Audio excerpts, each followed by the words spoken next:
passionate. Sometimes the smallest tweaks to lifestyle or to diet can make such fundamental changes that really kind of shift the goalposts sometimes, and I know that from personal experience. So that's my challenge to you guys today. As I said, I will leave you to it so you can enjoy, but this presentation is for you, and we're a small group today, so use it to your advantage. Give Dan a good grilling on the answers that you want to get out of today. We love presenting this to the community around us. We feel very lucky that we can share our message, and that you also take time out of your precious weekends to join us and to empower yourselves to make those health changes that you so desire. So I will allow Dan to crack on with the presentation this afternoon, and enjoy. Thank you. Yeah. Right. I've decided that as we are a small group, we may well do a little bit more of whiteboarding today, so last minute grab the whiteboard. I can see a few eyes on my funky footwear. Yes. Now you said it. Okay. So these are my barefoot shoes, if you're interested. Oh. Kind of goes along with the ancestral perspective. You know, our ancestors would have spent a lot more time barefoot than we do today, and shoes basically make our feet a little bit redundant. So these aim to get the benefits of being barefoot more often. Hopefully that's going to stay. Okay, right. So we are going to cover the overlooked causes of IBS reflux and other digestive conditions, but before we get into that, we're just going to have a little bit more talk around the aspect of health as a wider concept, because I think in order to understand how to go on a journey to heal your digestive tract, you have to understand where we're at with the way that our system approaches health. If we look around us now, do you feel like you see more people that are thriving and living great lives without needing intervention, without needing medical support? Do you think people are healthy and vibrant? No. You're wrong. Everyone's got something. Most people have some issue going on with their health. Yet we have, more drugs being prescribed than ever, more surgeries being performed. So where's that mismatch? Things that the medical profession, the system, is doing to try and help people recover their health isn't working, because more and more people are living in a state of ill health. So I think we need to have a look at why that system isn't functioning, and for me it's because it's focused on disease. It's a disease-centered model. If you scan anybody's body with enough different scans, ultrasounds, CTs, x-rays, you will find something that you can give a label to, and then a lot of times that person then owns that label, and it becomes part of their identity. The skill for me in a healthcare practitioner is someone who can look for health. So we need to have a health-centered model where we start to think what is stopping this individual from expressing their best health, rather than what is their disease state that's going on with them. So as I said, try and take one or two things away today that you can implement consistently. Consistency carves canyons, as one of my mentors likes to say, and it's being really consistent on the lifestyle advice, some of which we'll cover today, that can really change things for you. Your body has amazing ability to heal. This is a smoker's lung 90 days after quitting. Even long-term brain degeneration and Alzheimer's is being reversed and prevented. This guy here is pioneering this work, Dr. Dale Bresnan in the US. So if you know somebody affected by neurodegeneration, you may well want to look further into his research. Both of those tissues, brain tissue and lung tissue, are quite slow to heal, but yet still can be reversed. The digestive tract has fantastic blood supply, so if you burn your tongue, you know, it's only usually there for a day or two. Has a fantastic ability to heal and regenerate its cells quickly. So there we go, there's potential for digestive conditions to be overcome quite quickly because of the blood supply that it receives.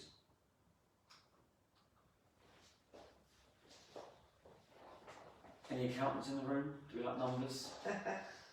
This has seen this before. So 23,000 is the number of breaths that you'll take over the next 24 hours.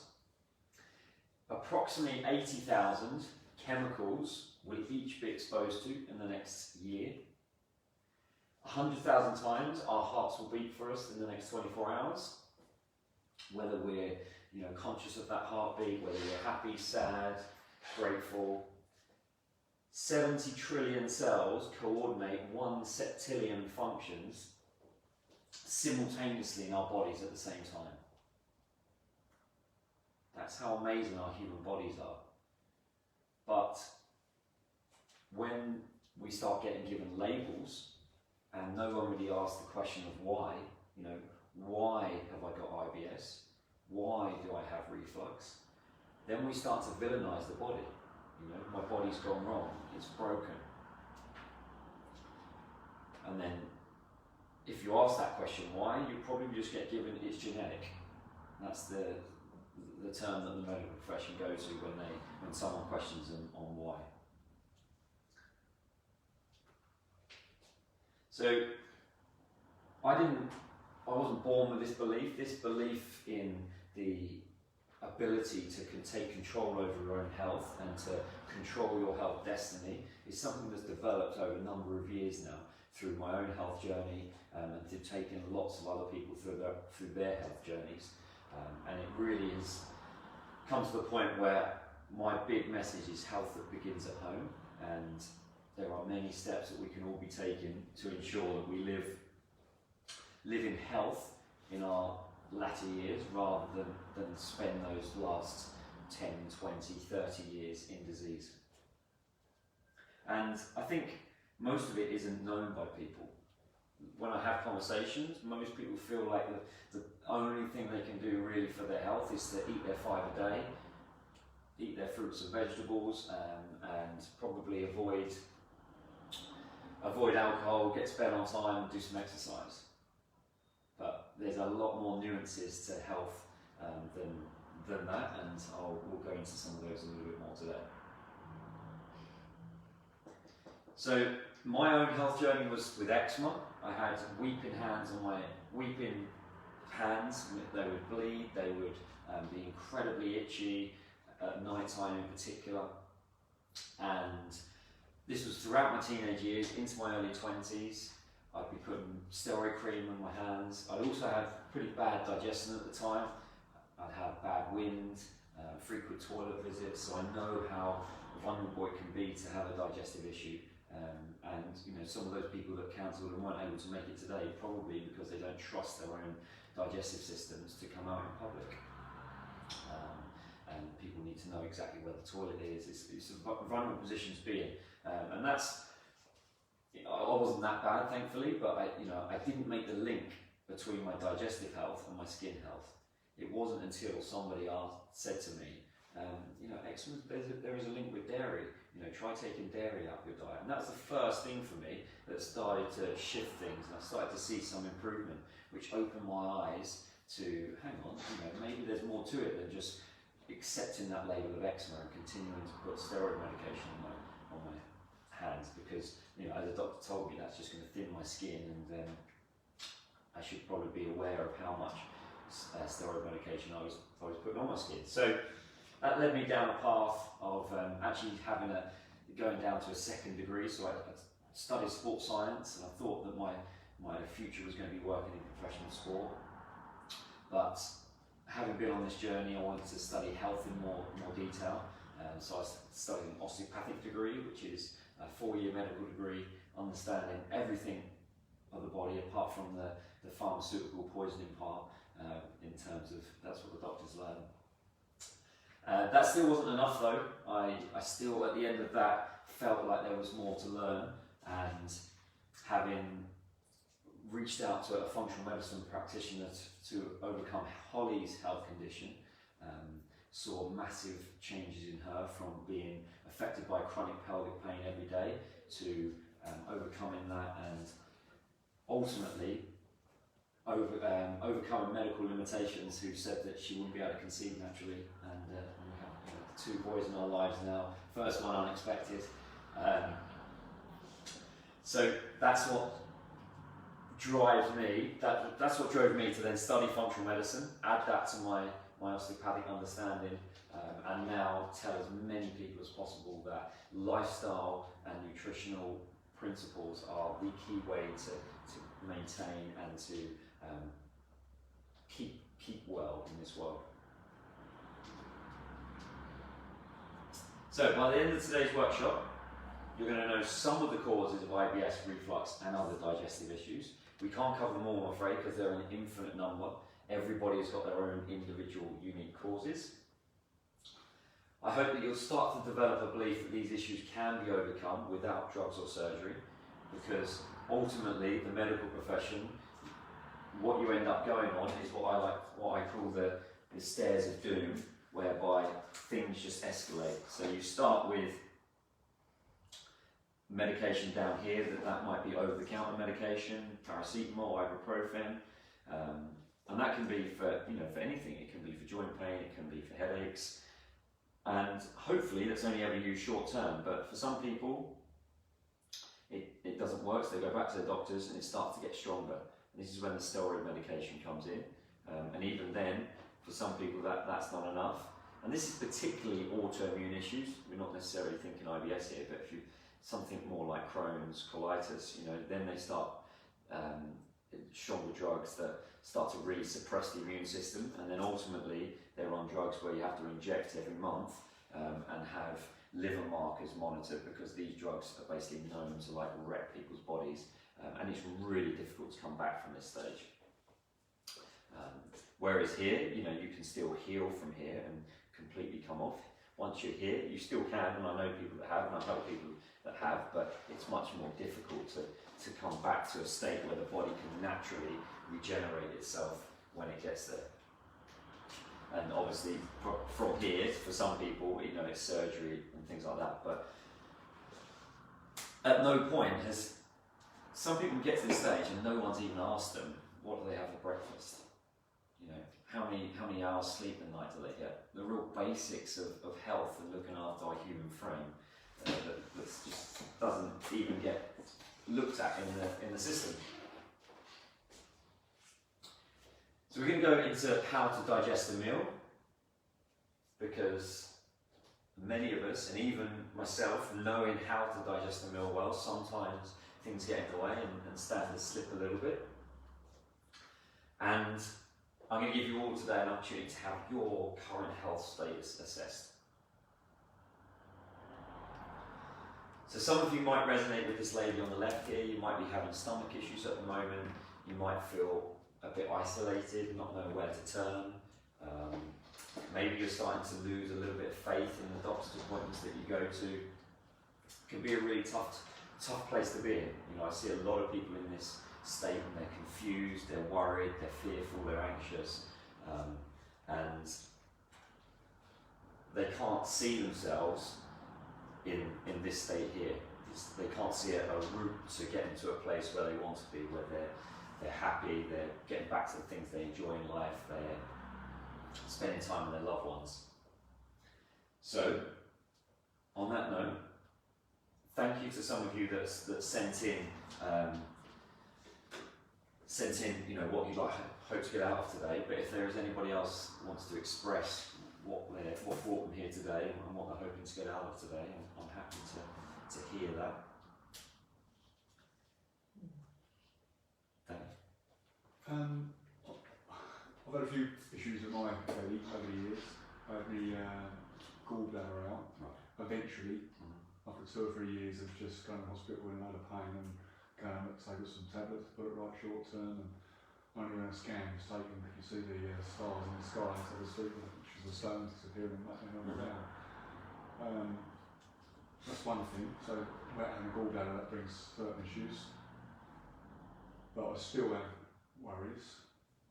But also, when people talk about the IBS thing, I jokingly say IBS basically means open bracket, we haven't got a bloody clue, closed bracket. IBS means absolutely nothing. Completely They agree. can't define what it is. Yeah. Got any problems, IBS, well, that means nothing. So I'd be keen to know what you class as IBS.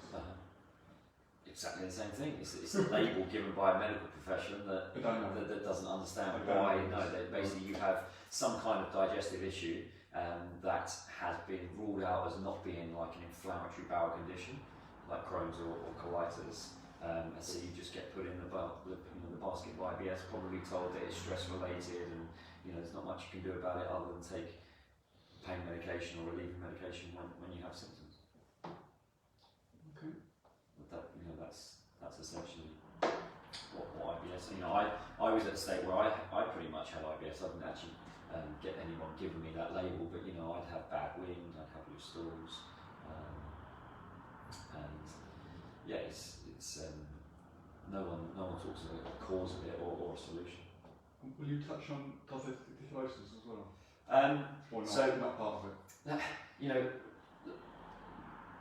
The way we approach things here isn't by treating conditions. Right. Although I've titled this talk IBS and reflux, and that's to I guess call out to those people with those issues to say, come on, there is another way to look at things. So we look at an individual, and the more I work with people, the more I say it's best to just park those labels that you've had to the side, and let's just focus on you as an individual and what we can do to improve your health. Yes, it's important to know what's happened in your history, like the gallbladder removal, but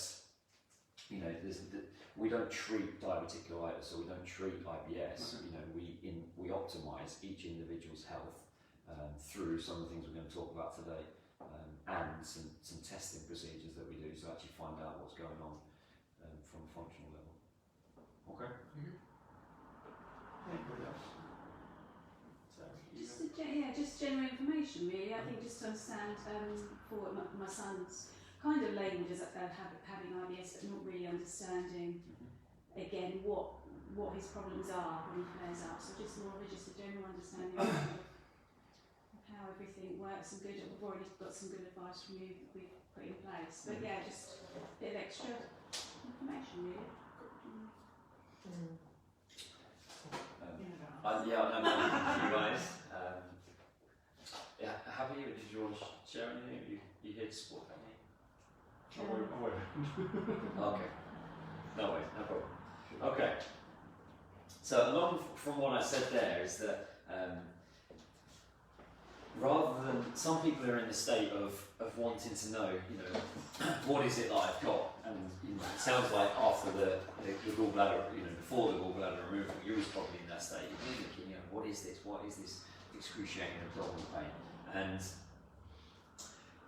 it can be helpful, when it's getting to the point of, if you've got an appendix that's about to rupture or something like that, you need to know, right? But something that's more long term and chronic than that, I say let's flip the question around and think, what's the root cause of my symptoms? Because that's the question that's going to get you to a point where you're, making changes rather than just keep going to appointment after appointment, hoping for some, some label or some magic pill that's going to get you better, which ultimately for these long-term conditions just doesn't exist. So root causes are shown on this diagram here at the bottom, and then there might be things that you weren't expecting on there. We often jump to, particularly with digestive disorders, we're thinking straight to poor diet, which can be the case, but toxic relationships or poor self-image can be just as much of a cause of digestive trouble as a poor diet. That's why we have to look wide and really think of each individual when it comes to a root cause resolution. A key thing is inflammation, and that's largely driven by the digestive tract. One of the biggest source of inflammation in the body does come from our digestive tract. And we need it to some extent. You know, inflammation is how we heal, but most people's process of inflammation in their body isn't efficient. So you then end up with excess inflammation, or sometimes wasted inflammation in different areas. So any number of these can then manifest in the labels that people get given from the medical profession at the top there.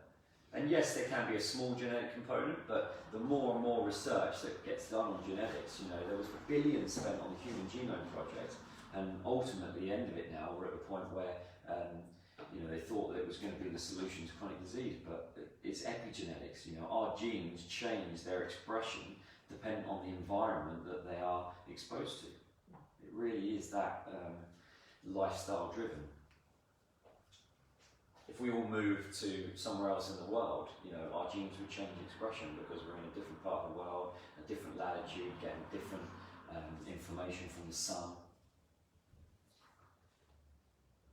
So I liken it a little bit to people having a pretty serious load on their back. And these can be a number of different things. Some of them you may be aware of. You know, you may be aware that your job, for example, is causing you too much stress, and you're working 70 hours a week, and that's a massive load on the back. But some of them, you know, you might not be aware of. You might have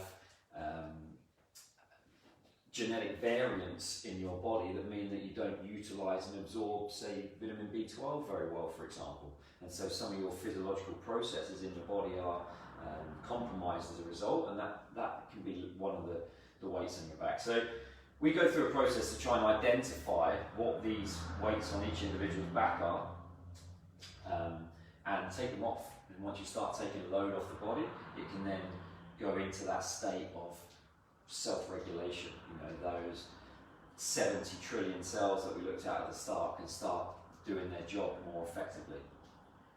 So this is from the blood test that we use that looks at optimal ranges, and some people can be walking around with low iron stores. You know, anemia is pretty rife, and if you haven't got good levels of iron in your body, then you're not going to deliver oxygen to your cells like they need to. And oxygen is like the primary source of energy, well, one of the things necessary for energy production in the body, so that's soon going to start to take a toll. So in terms of the digestive system anatomy, you know, it runs from top to bottom. It can be considered a hollow tube because ultimately it is a whole tube from one end to the other, so it could be considered external to our body, and hopefully our body has a good way of identifying what it wants to bring over that barrier between the outside world and our cells, and lets everything else pass through. But it's a bit like a relay system where each part of the digestive tract passes on function to the next part. So if, for example, you know, you don't chew your food sufficiently, then the mouth hasn't had, or the nerves that are in our jaw hasn't had time to pass on the message to the stomach that food is coming. So it wouldn't have secreted stomach acid and enzymes, and that was going to have knock-on effects all the way down the digestive tract.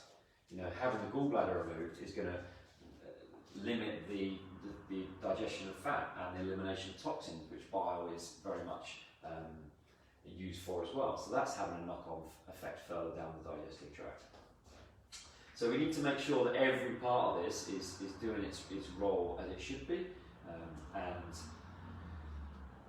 we generally start from top to bottom. You know, make sure that what's happening in the mouth and the stomach is working well, and then that gives everything else the best chance of performing its function. So let's look at stomach, because reflux is rife. You know, if you ask people, there are loads of people out there either taking over-the-counter Gaviscon or other acid suppressive medication, or they're on prescribed omeprazole or lansoprazole, which basically suppress the body's ability to make stomach acid.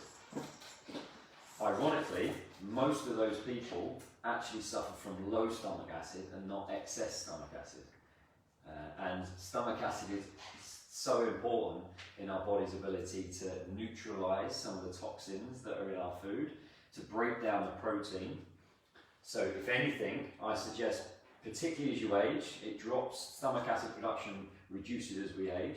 We should be looking to stimulate stomach acid production with something like diluted apple cider vinegar or relaxation response that we're going to go into later.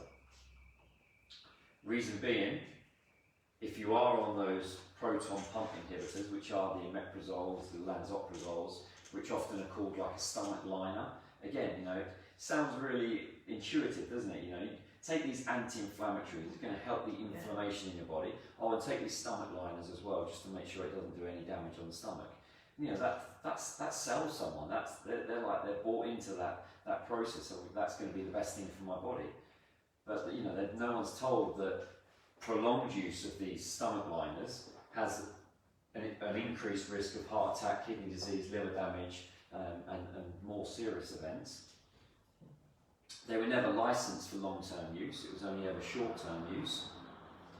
But yet, people find themselves on these for long-term. And once you are on them, it's pretty difficult to come off, because your body gets so used to the input of that medication that when you do try and come off, there's a rebound. And I'm not saying to try and come off, by the way. You know, you should always do it in conjunction, working with someone who knows how to do it, or you know, in conjunction with the doctor who put you on those drugs in the first place. But those thoughts aren't even considered when someone puts you on these drugs. So this lady came to see us very, very anxious and concerned, because not only was she having the reflux symptoms, but it was also causing her palpitations. When she'd lie down at night, you know, she'd start to become aware of her heartbeat, and you know, she was seriously worried that there was something wrong. Even though she'd go on a 24-hour heart monitor and everything would be checked out and be okay, she was still having these symptoms, and you know, it's really frightening. She'd spent thousands on private blood tests, seeing medical professionals privately, taking many different supplements, all kind of guessing really, you know, seeing on the internet this article, this is going to help with reflux, and you know, some of them might help short term, but it would then wear off, and sooner or later she's back to where she was started. So she came in with her husband after being referred to us here, and yeah, I was able to calm her body and reassure her that she would be able to get back to a normal life and not being overly anxious and concerned about her health. And that's what we did for her after identifying that she had overgrowths of yeast in her digestive tract that were driving some of her sugar cravings, so therefore she wasn't able to eat, you know, she wasn't eating a nutritious, nutrient-dense diet because of some of the cravings that she'd get and some of the worry over what may be triggering her symptoms. So 4 months in, and it takes a bit of time. It's not a short-term fix when you take this lifestyle approach. She was then able to, you know, be a lot happier. Her whole personality starts to come back, and that's what I love to see. Their humour starts coming back. They're able to make a joke again, and family members see it. I had an 18-year-old boy in here this Saturday, and his dad said that they were having a weight training session, and suddenly he started to poke fun at his son, and he was able to laugh and to make jokes back, which he said was unheard of for him. You know, he normally would cause a real anxiety, and it would deteriorate the situation. But now he's got to this point, having done some work with us, where he can now have that camaraderie with his dad again. So this lady's recovery from that reflux included identifying which foods she was sensitive to, healing her stomach lining using particular plant extracts that are known to do so, replacing her stomach acid initially using apple cider vinegar diluted, replacing with enzymes and other nutrients that aid digestion, and they can be a short-term measure whilst you're working on the longer-term plan. Restored the beneficial bacteria. So you probably heard a lot about the microbiome and the beneficial and good and bad bacteria. And supported her lining of her gut. And also restore breathing function. So again, if we're in pain or if we're anxious, we breathe shallowly from our upper ribs. Therefore, we don't expand the diaphragm. And the diaphragm is hugely important in digestive function because not only does it massage our abdominal contents, but it also forms a sphincter, part of the closing off of the esophagus, the food tube, to the stomach. So when the diaphragm is working well, it closes that off, and therefore no acid is then, or it reduces the ability for acid to come up into our stomach. So breathing exercises, yoga, etc. are fantastic for reflux.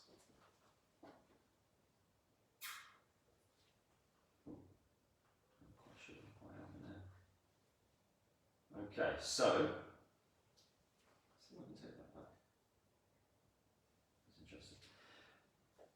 there's meant to be a picture of a lady eating at her desk. It's actually on my PowerPoint as that at the bottom here, but must have had this underline it. So, who can put their hand up to that and say, who's going to admit to that they may have either eaten at their desk at work, eaten from a tray in front of their TV, or eaten whilst driving, or whilst stood up in this past week? Most people put their hands up to one of those. Yeah. And this is why I feel like the digestive habits are really important to become ingrained and to become a consistent habit that we perform, because the body's very good at knowing associations.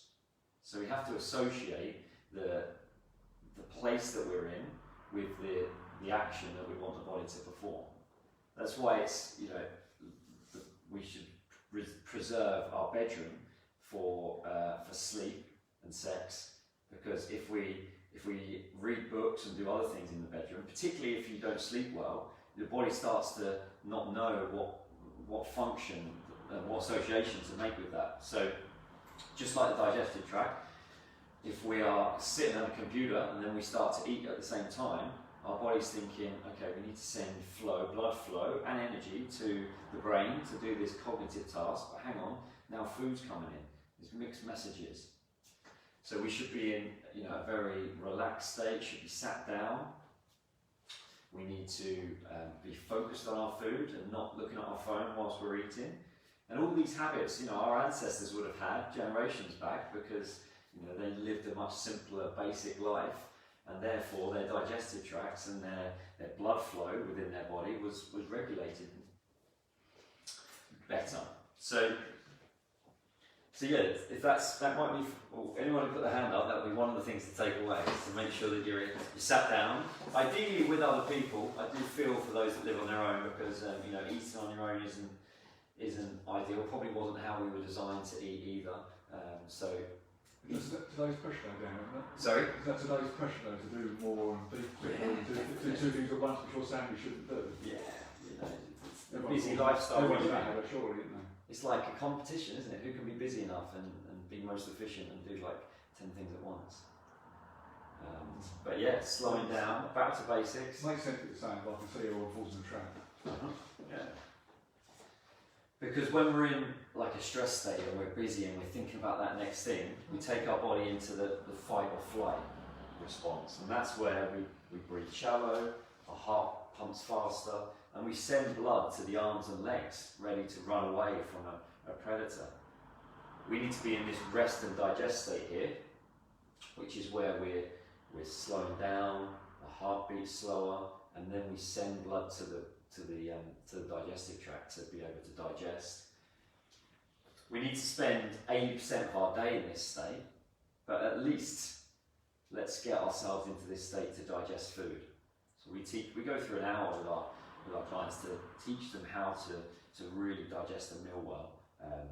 But the basic principles: be sat down, take 5 slow breaths before you eat, smell your food before you eat it, chew your food sufficiently.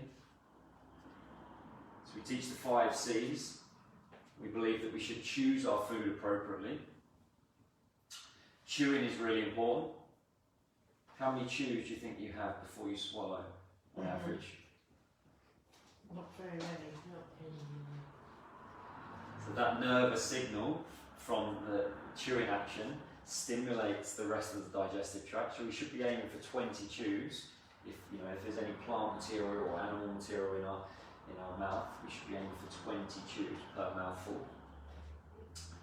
We then need to chill, and that's not only while we eat, but also after we eat, because if we then eat and then rush to something like, and nobody rushes off and dives in the swimming pool and swims after eating, but even going into like a busy meeting or something straight after lunch also has that same effect of competing for blood flow. So we want to chill after eating. Cherish our food, because we live in the first time in human history where food is abundant. We can go to the supermarket and buy a fruit that's been shipped in from South America in the previous week. We also live the first time where people actually complain about eating healthy, nutritious food and think that it's some kind of, not enjoyable thing to do. And we need to check our stool. Nothing's off limits here. So this is the Bristol stool chart. And you want all of your stools to be in the number 3 or number 4. I've had an email from a lady in the last couple of months, and I'm so excited. For the last 2 weeks my stool has been a 3 or a 4, having not been that for like years. So again, it is possible to change, but yeah, if it's more rabbit pellets up here, then that's constipation. That's either a slow transit time, or if you're at the other end, then things are going through too quickly. So either the body's thinking, right, we've got to rush these things through, or there's something in that sequencing process not happening. Okay, any questions so far? I don't know how Bristol got association. Yeah, do you know what? I don't know the answer to that either. Yeah. Not the Essex stool chart. No. Well, this is Bristol. Maybe for today. Maybe for today. Yeah. I need to find that out actually. That's a good point. Why is it called the Bristol stool chart? Okay, so this lady, she was sat in one of these workshops about 18 months ago now, and she came along with her mum, and she was only able to just about walk from the car into the room here because of severe arthritic pains in her feet and ankles. And again, nobody had made the link for her between her digestive function and her arthritic pain in her joints. She'd taken up this step-by-step approach in the medical profession and started to escalate her arthritic medications. She wasn't particularly happy with that approach, but she didn't know anything else. She didn't know that there was potentially a different option for her. This led to her not being able to work. It was affecting her relationships with her friends and her family. So she was hugely relieved that there was another approach for her, and the fact that we could help her to take ownership of where she was at. So we ran some tests on her. This is one of the blood tests, similar to what I showed with the iron, that it makes a forecast on where your immune system is focusing its energy. So here we can see that this test predicted an 82% likelihood of a parasitic infection and also a bacterial infection going on somewhere in her body. Now we liken infection to having symptoms, but we can have infections in our bodies that are ongoing, and our body's kind of keeping tracks on it. It's taking quite a lot of energy from our immune system to keep tabs on it, but it's not giving us symptoms. We're not aware that we have an ongoing bacterial infection in our digestive tracts, for example. We also identified through testing and through going through a detailed case history that the prolonged use of anti-inflammatory medications ibuprofen and the like, that weakens the digestive lining and leads to something called leaky gut, which is when gaps start appearing in the digestive tract. We're going to cover that a little bit more later. Chronic stress, probably the most common correlation to all the people that I see with health issues is prolonged chronic stress. Insufficient restful sleep, so the pain in her joints, and it can be other symptoms, you know, abdominal pain, the reflux symptoms that the lady had with palpitations, all get in the way of restful sleep. So you start to build up this vicious cycle, you know, your symptoms are preventing you from getting the sleep that your body needs to recover and rejuvenate, so then, you know, you're on a downward spiral, and it can be really difficult to get off that spiral. Inflammation that was clear to see for her in her joints. Some people kind of notice it with like swelling in their fingers. They wake up in the morning and maybe can't get their ring on and off, or they just know that something is up in their body because their fingers are swollen. For her, it would be, you know, severity of her feet function and pain.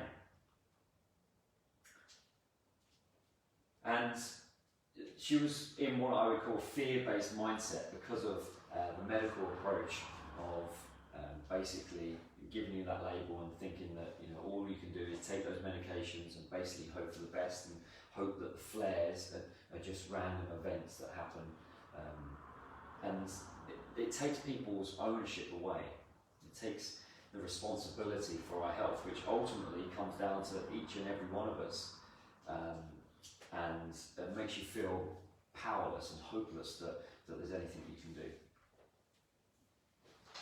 So her solution was to deal with the overgrowth using herbal supplements. We use a range of different products that have had huge effects. I've had a lady recently who we identified as having a parasite, and we used an anti-parasitic herbal protocol.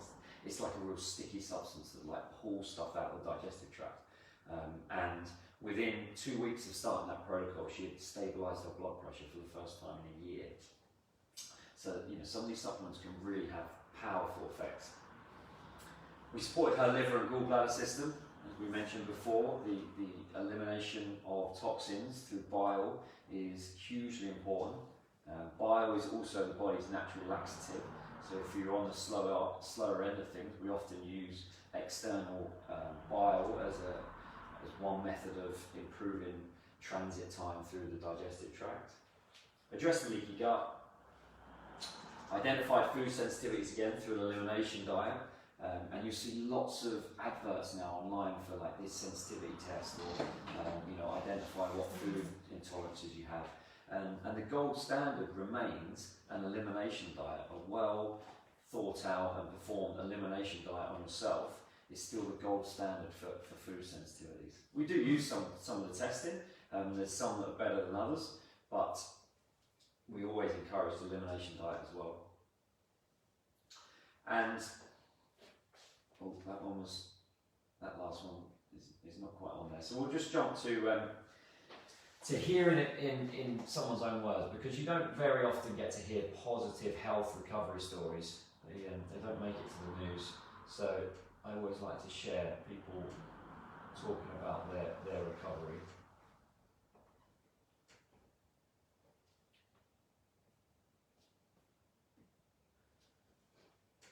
Let's see.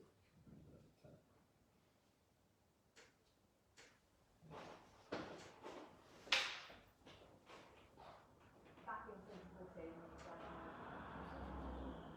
I had constant stomach pains as well. My relative took really, before I came here, I had no movement, no luck really. I was just existing, if you like, before coming here, with all my aches and my pains, arthritis, digestive issues, the constant feeling of sickness. I was unemployed before, but now I'm managed to get back to work. I've always thought that there was something wrong in my body.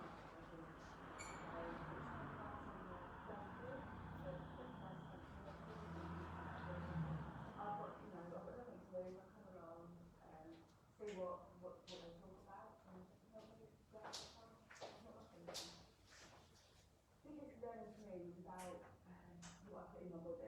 and understanding what effect that has on me.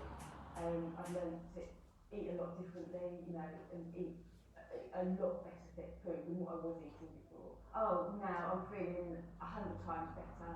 My digestive system's gone away, my arthritis is so much better, I'm mobile, I can move. I was unemployed before, but now I managed to get back to work. Just being able to move around and not have to worry is, you know, such a big bonus. You don't realise that, you know, what goes on in your stomach has a lot to do with everything else that goes on in your body. You just don't look at it that way. But so much better. More clarity, I sleep a lot better. I don't wake through the night, whereas before I was waking through the night. I feel a lot more optimistic rather than just, you know, a bit down in the dumps. Now, you know, it's just fantastic. Just being able to move around and not have to worry is, you know, such a big bonus. I'll join it definitely without doubt. It's made so much of a change to my life since joining 9 months ago.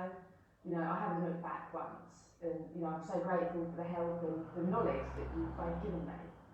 So, yeah, without doubt, join. I've got my life back. I mean, that's all there is to it. I've got my life back before, I couldn't do anything, but now I can do things again, which is great. Sorry about the sounds at the start of that. I thought it was just coming out of the laptop, but it just needs to be turned up.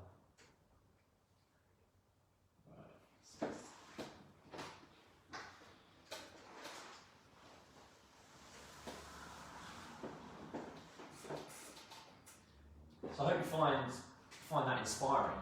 You know, the recovery. Maybe you know someone who's, you know, with arthritic pain who you know, who needs to hear that video, and that can be the spark for them. You know, for me, it was being told that the dairy might be having an effect on my eczema. You know, for somebody else, it might be hearing that video and realising that they can, you know, really take ownership of their arthritic symptoms and not just allow it to go down in that downward spiral.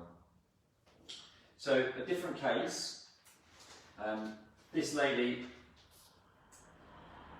her big issue was her energy.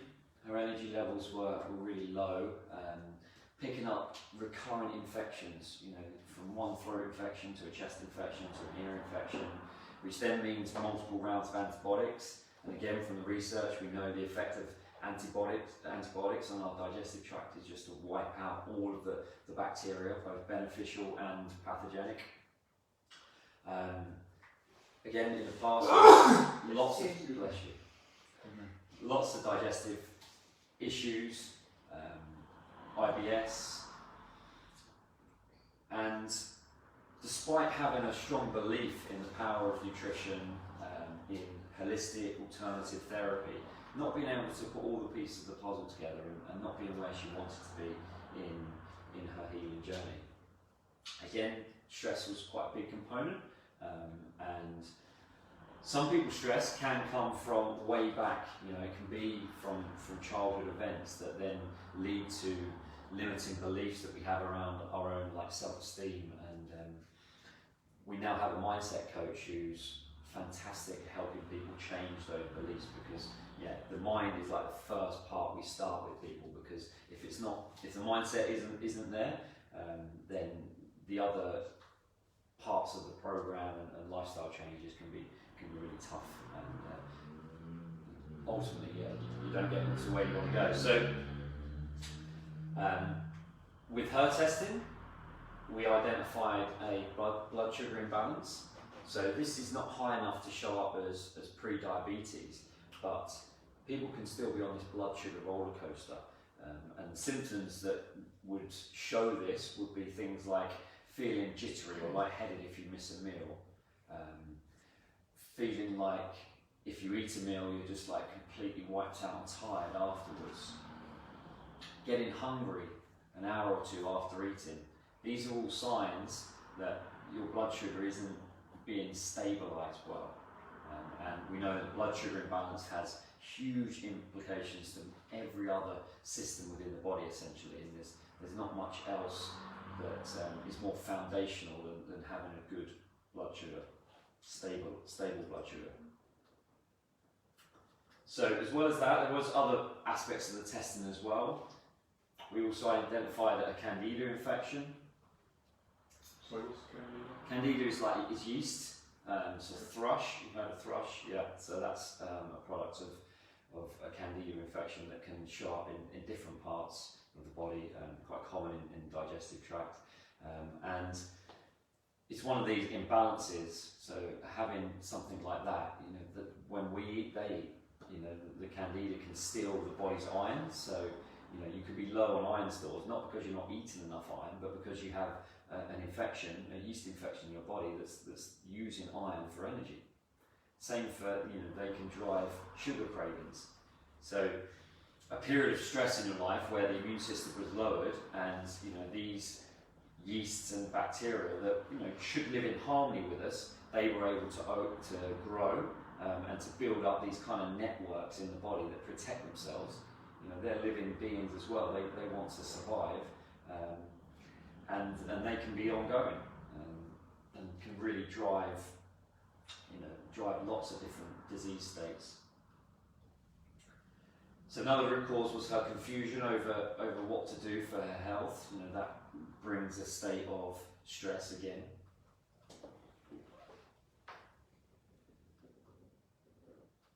And so her solution was to remove that confusion by setting out a clear plan to identify the individualised right diet for her. I don't believe there is one diet for everybody. I believe we're all individuals. We have different ancestry, we have different lifestyles in terms of how active we are, and therefore there's only an individualised diet for each of us.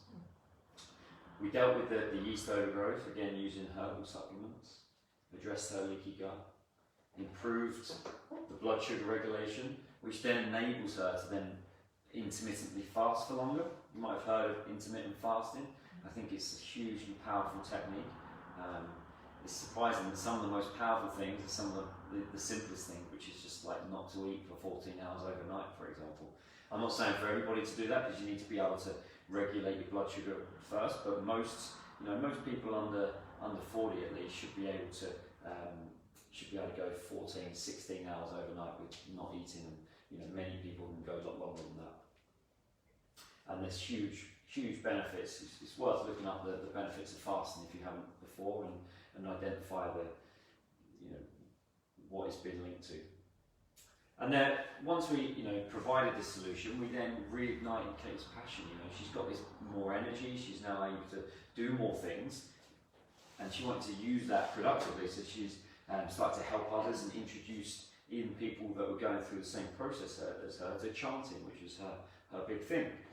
So I love seeing people use that newfound health to reignite a passion. For some people it might be to start a new business, or to go in a different direction in life, to go travelling. So let's hear from her as well.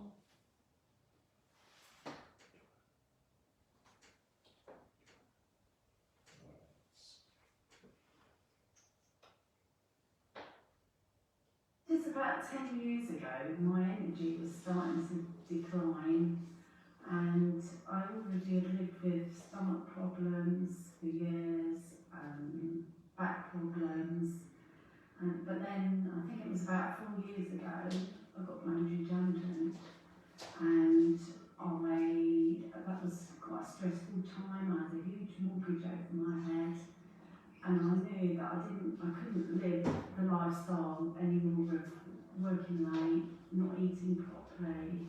I think it was taking a toll on me. Stress of moving and losing my job. I just think that it used up all my reserves in my body, and I ended up feeling anxiety all the time, as opposed to now and again when pressures were on.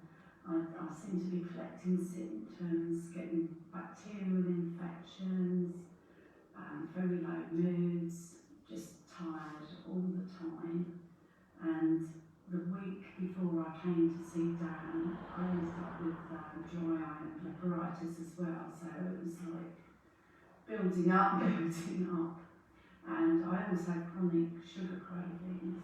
I ended up getting so confused with the different diets and different. I knew what healthy food was, but I was trying to do different diets, and I was doing blood tests and taking. I ended up with a bag full of supplements, all conflicting. And the worst thing is, I did a cleanse. Halfway through, I had an anxiety attack, thinking. Reading the instructions, thinking I haven't done the protocol properly. So I ended up in A&E. So I did go on YouTube, and I'd heard of functioning medicine from, I think they were Americans actually, because I know it's kind of quite big out there. And they were talking about treating holistically, which always makes sense to me. And I looked for it in the UK, and I was really, really surprised and pleased, because down the road, Ancestral Hellhound, the type of tests that they show whether your neurotransmitters in your brain are working and how your body is actually functioning, and nutritionally what's going on. I had to ask the doctors for nutritional tests, and they looked at me like I was crazy. So also having somebody to hold your hand and actually interpret the tests, and because I know that if you take things individually, you can make things worse. It's all about balance and do the right thing at the right time. So, and also I asked Dan if he would buddy me up with somebody who was on doing the programme. So we've become good friends. But the biggest thing is like my energy coming back, I think. Because I'm able to do more, able to do more exercise, because it's a balanced health, mind, body and spirit. My digestion and stomach, I don't have that stomach bloating, and rarely have cravings, and if I do, I know why, which is half the battle. So I'd say don't hesitate, because you've got to have the right tests. Otherwise it's just guesswork. But obviously you've still got to work on all the other things, the exercise, spiritual side and the mindset side as well. And the biggest belief is, well, I did believe it, but it wasn't happening for me, is that as we get older, we can get happy, healthier and fitter than we ever were before, and that's fires up my purpose. And it's remembering that as well, and that's basically wanting to help in raising other people's health and consciousness so they can feel as good as I do.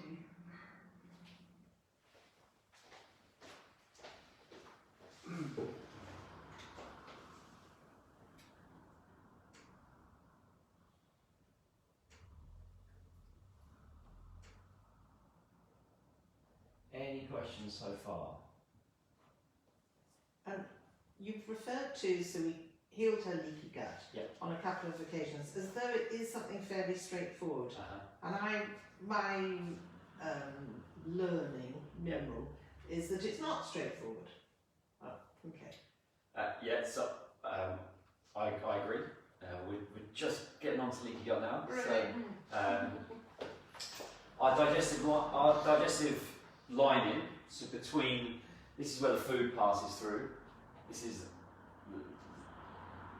our cells of our digestive tract. They should be bound together with tight junctions, which we see here, and only allow very small particles through once some of the digestion has taken place.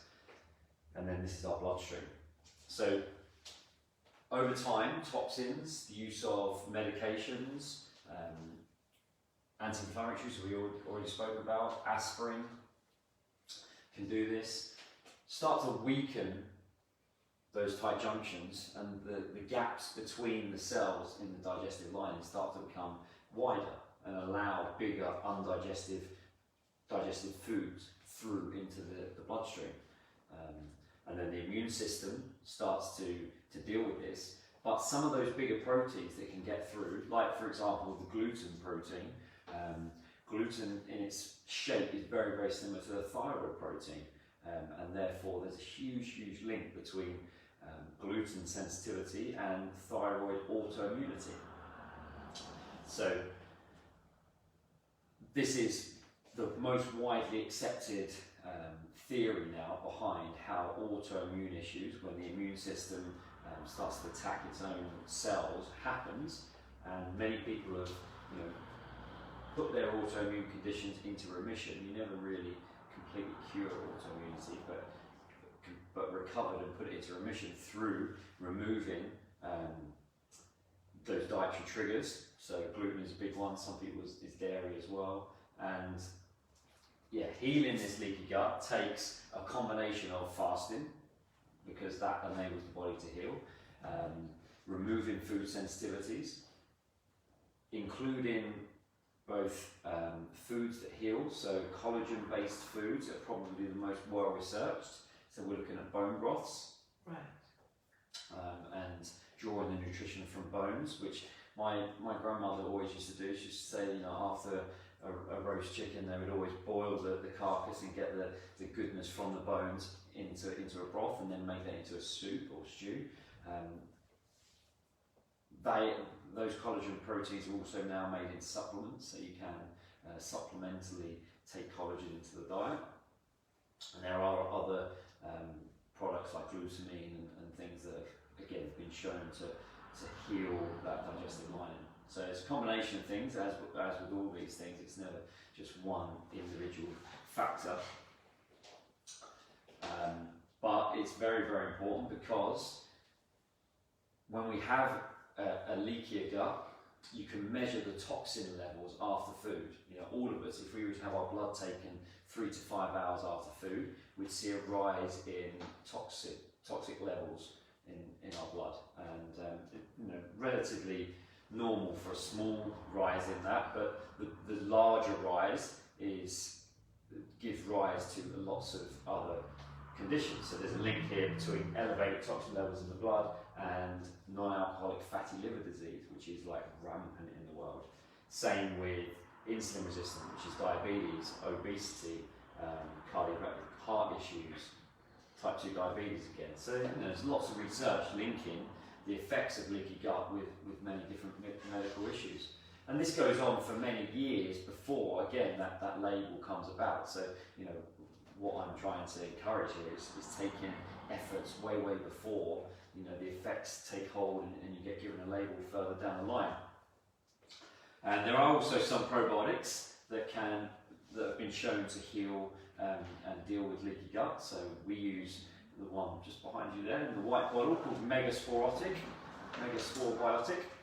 That has a significant amount of research behind it on not only dealing with leaky gut, but also building the beneficial bacterial strains and reducing pathogenic. Some of the ones you see on the shelves in Holland and Barrett and things, they're all about the bigger number, right? The 50 billion. It's like they're trying to compete with what's the biggest number that they can say. And the only reason they do that is because they know that like 70 to 80%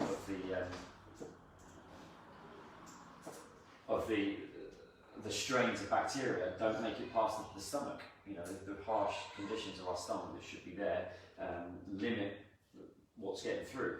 However, there are some benefits of taking things like a lactobacillus or a bifidobacterium probiotic, but those effects are only beneficial whilst taking the probiotic.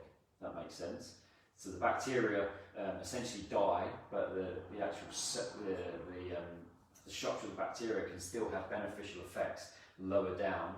So we're mainly thinking about the large intestine here, but our probiotic that we use there, that's shown to have beneficial effects after having taken it. So there's longer lasting beneficial effects. But yeah, it's a bit of a minefield out there, probiotics. I know you said in your email, Liz. So yeah, we either use that or sometimes use a beneficial yeast called Saccharomyces boulardii. They've all got these long Latin names. But yeah, ultimately I would say experiment to some extent. there's no probiotics that are going to cause you harm necessarily, but some of them will only give you benefits, sometimes only marginal benefits. You might not even notice them whilst taking them, and those benefits will be lost after stopping them. Does that help? Any other questions on Nikki Go? Well, yes, I'd love to solve it. I'm sure I haven't. Yes. And so, is it, if you did start something like that, are you saying that you'd have to continue and continue, or at some point would it be like, I'm sure it's healed, or how would you know? Well, you judge by your symptoms, right? So, for example, I've been on courses of that, and I put clients on courses of that, 2 capsules a day every day. Yes. And then I take a maintenance dose of that probiotic now as like a preventative measure. So I take 2 capsules on 2 days a week. So I'm not taking it every day, but I'm still topping up my beneficial bacteria on a maintenance dose. So health is always this, fine balance and orchestra, if you like, of things always happening. And even things like being unwell and having a cold or a flu or a fever, I frame that as, in some instances, as a positive, healthy thing, a healthy way of the body to actually have and it always happens around the change of seasons, the spring, or as we come into the winter, or as we come out of the winter into the spring, that has a huge effect on our body, and it's a time for a spring clean for a lot of people, and they'll go down with cold, flu or fever. And if you manage that well and realise that that's just your body's natural way of removing toxicity and putting you on your backside for a few days, and you don't reach for the strong medications or try and push through and keep going at work, then you'll feel the benefit of that longer term. So it's having that longer term view of what the body's trying to do. Our bodies are amazingly clever. We don't give them enough credit as we should. Okay, anybody else? Any other questions? Or I'd love to also know your biggest takeaway so far. I was interested in the way you eat a meal. Yeah. As the effect, and that it's diverting your blood away from the area and blah blah blah. So that was not something I've really come across before. I knew about chewing, and I don't do it. My tongue is working against me. It's pushing the food down. Even brain saying slow down, but tongue seems to want to get on to the next bite. So that's a battle to be had. But I haven't heard some of those aspects.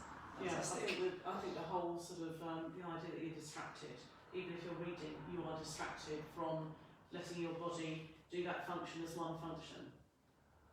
I wouldn't have really thought about, I'd have thought actually reading was probably better than sitting and watching a TV, eating, or even talking to somebody. But actually, as you say, anything you're doing which is diverting your brain from concentrating on the function of eating. Yeah. I'd agree. Reading would be better than TV because it's less stimulating. And I think conversation over dinner also helps that slowing down process, right? If you're having a conversation, you're not going back and with shoveling food in. So there's aspects of that as well. But yeah, it's powerful. Anybody else? I'm finding it interesting how you love your body affects so many different things and they're all connected. You mentioned sort of arthritis in your joints and stuff, and your skin complaints and well-being and all that sort of thing all linked together. Yeah. A lot of it to do with how you eat and what you eat. Yeah, it's the centre point of all of those issues. Anybody who works with a holistic practitioner always will look at the gut, the digestive tract as a central piece of any brain, skin, joint related issue. So your body works better, and that's why your joints get affected. If your flow of natural body weight working well, that's why your joints get affected. Yeah. The joints can also be a storage point for toxicity in the body. So if our body's creating too much uric acid, for example, the body is very clever again. It puts that uric acid into a crystal and stores it as far away from the internal organs as possible in the big toe. And what happens? Someone has a breakout of gout. They think that something's gone wrong. It's the body's natural protective mechanism to think like, right, we've got this build-up of toxic matter. We can't quite deal with it and process it at the moment. Let's put it in the crystals, put it as far away from the internal organs, give them a painful toe, but save, harming the internal organs. It's a pretty clever system once you see it from I've that. actually heard the gut referred to as your second brain. Yeah, there's a huge amount of nerves in our gut, and it's when we feel things, right? We always talk about, I feel it in my gut. This, like what you're talking about, is discipline, though, isn't it? I think I'm not hearing too many things that I didn't really know about how to behave and be sensible, if you like. But just, I'm a postman, for example, and when you're told to stop, you're encouraged to stop twice a day during the round. Yeah. But like you say, I'm one of the bloody phone at the same time. I actually walk out of the van, I look at your shoes, while I'm saying, all wrong, I know it's wrong, but I still do it. Now why do I got that say? Quarter of an hour later on. Yeah. I think the pressure of the way life is today makes it quite difficult and confusing to know how to deal with it, because part of your life is telling you have to go this route because that's how you have to achieve everything you need to achieve today. And what you're saying is we should be going back to our ancestry and looking that their life didn't ask us to do that, and they were better for it, and we should return to it. But there's a conflict, and I think it's not so much there is a willpower element to it too. Yeah. But I think there's also this conflict, and that's what we all wrestle with. Yeah. And I don't know what the answer is to that, because that's kind of, for me, that would be key. Yeah. Learning how to sort of discipline myself because I know it's the best thing to do, without feeling that I'm now not fulfilling what I should be doing. Yeah, I completely understand that, and nobody can go back to living like our ancestors did generations ago. It's taking aspects of that, and I guess finding out individually for ourselves how much leeway we each have with that. Are we able to, for example, use a laptop late at night and still get restful sleep and wake up refreshed in the morning? Or does the laptop and the TV have to go at 8 o'clock and we just have to, have dim lighting and to, read a book and start to wind down at that time so that we get sufficient rest and recovery? And only you individually will find that out by, going through those steps to do it regularly and feel the effects. It's like things like gluten that I've alluded to a couple of times now. Some people just cannot tolerate gluten, and once they eliminate it and then reintroduce, they're like, wow, I'm not touching that because it clearly has a real negative effect. Other people know that and this is me, I know that I feel better if I exclude like wheat-based products from my diet. But every now and then, a nice bread at a restaurant, I can tolerate it and not have terrible digestive issues, so that's how I use it. It's not going to become a staple in my diet, but every now and then I know that I can give myself that leeway to enjoy it when there's a nice piece of bread at a restaurant. So it's finding out, and that's what a lot of people who come to work with us comment. They're like, I've got such a high level of self-awareness on how I can look after my body and how far I can with the leeway side of things. But the foundations of digestion and sleep, which we haven't covered today, but that's another real key one. Actually, this ring that I'm wearing here, this tracks my sleep, so I'm a bit of a I like data and actually seeing the markers and how what happens to my heart rate, for example, in the morning. If my resting heart rate is slightly higher, it shows that I haven't got the sufficient recovery and my body's a little bit under stress. So that informs me that day would be a good day to get a nap in during the day and rest, rather than go out and exercise hard that day, for example, because I'd just be putting more stress on my system. I could talk about this stuff all day long, but we're starting to draw to a close now. Would it be okay if I presented the programme that we've taken these days through, and it may be something that you consider at some point, maybe now for some of you, maybe later, or you might know somebody who could benefit from our help here. So a little bit on how it works. We've called it the Essentials Programme, and we've likened it to scaling up to base camp of a mountain, okay?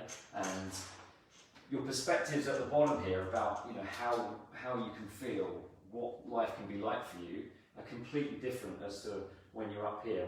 We say it's 6 to 9 months, you know, there's flexibility into how soon you take up the, you know, the consults that are included in the programme. And we've also likened it with, you know, not always a nice smooth path up, because there can be bumps along the way, and as we said, sometimes people have to go through healing journeys, which can include feeling a bit rubbish for a little while in order to get where they want to go as well. So these are 8-hour-long consults. It starts with an initial consultation where we'll go through your health history in more detail than probably anybody has done before. You'd have already completed an intake form prior to that, so I would have read that and understood where your health is at the moment. And then we'll, you know, fill in any gaps and identify what testing is right for you then. If we decide that we're right for each other, then we carry on, and this is that hour-long time to go through in more detail those digestion steps made applicable for your life. So, you know, we talk about your work and how we could find suitable ways to get the digestive habits in given your work constraints.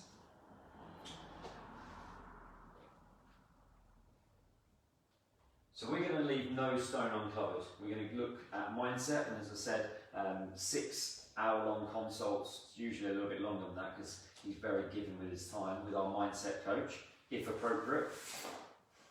We're going to cover nutrition, digestion, sleep, movement, taking the right supplements for you individually, and we're going to personalise that.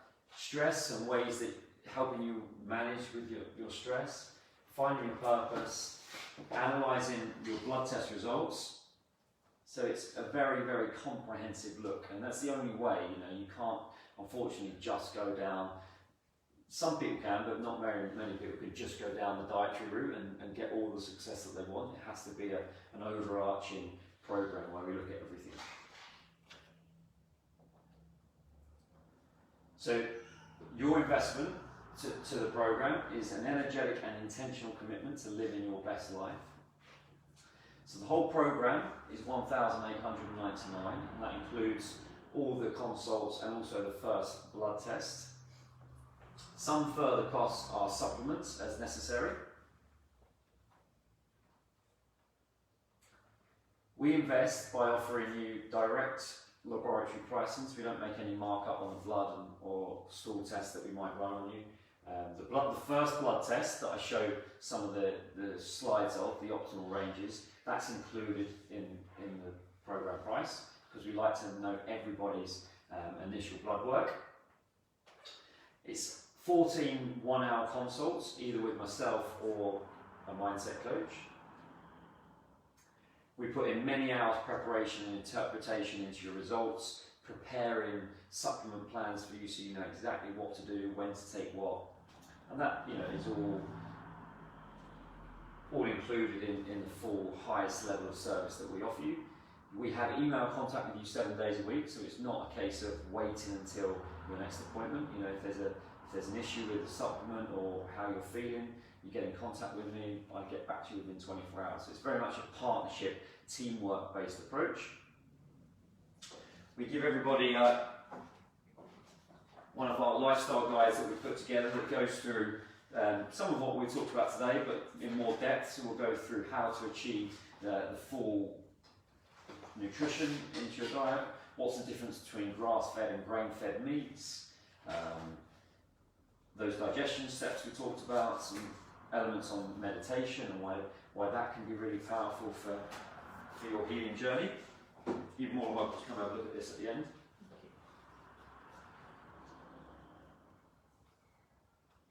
So, you know, the programme is for someone who is coachable, open-minded and ready to embrace their best life. Someone who feels that they deserve a better level of care and wants to go all in and not just accept the symptom suppression model of care. Someone who's willing to invest in themselves because, you know, it's a significant both monetary but also time investment. It takes time to prepare good food. someone who shares our values of learning and growth, honesty and vulnerability. It really is to reach out to help from a coach. You know, I have a coach in my life because everybody needs to be held accountable, and you want to learn from someone who's been where you are now and has done that journey, and ideally taken other people through that journey. It's like basically investing in a time machine, someone who can quicken that process of taking you from where you are to where you want to be. That's just the picture again. We also have an offer today for those that are interested. It's going to include that first blood test, the interpretation of those blood tests in relation to your health history, as well as the initial intake form. So you'll complete the intake form. We'll go through those, your root causes, you know, those weights on your back, that big guy with the weights, identify what those are. And so that'll be an hour consult, as well as the blood test, for £250. And if at that point, at the end of that, you want to go ahead and we believe that we're a good fit for each other, then that £250 goes towards the cost of the full programme. So if you would like to book and take us up on that offer, Holly's going to be around to book those initial consults. If you haven't already, please do join our Facebook group. It's called Ancestral Health, Creating Healthy Families, and we put some advice and tips in there. I will make sure to send you all a link this week via email to join that for those that are on Facebook. And pay it forward, you know, tell somebody some of the information that you've learned today to help them. One of the things that, you know, I believe in life. I was at a school recently, paying it forward and giving my experience to them as a mock interview day with year 11 students, and was thoroughly impressed. And you know, they were really interested in hearing about my journey, not only as in the health side of things, but also from a business perspective as well. So, you know, who can you help with this new knowledge, or who could you pass the details of this workshop? It is being recorded, so I can send this replay out to yourself or someone that you think would benefit from it. I'm happy to stick around and answer any questions that you may have.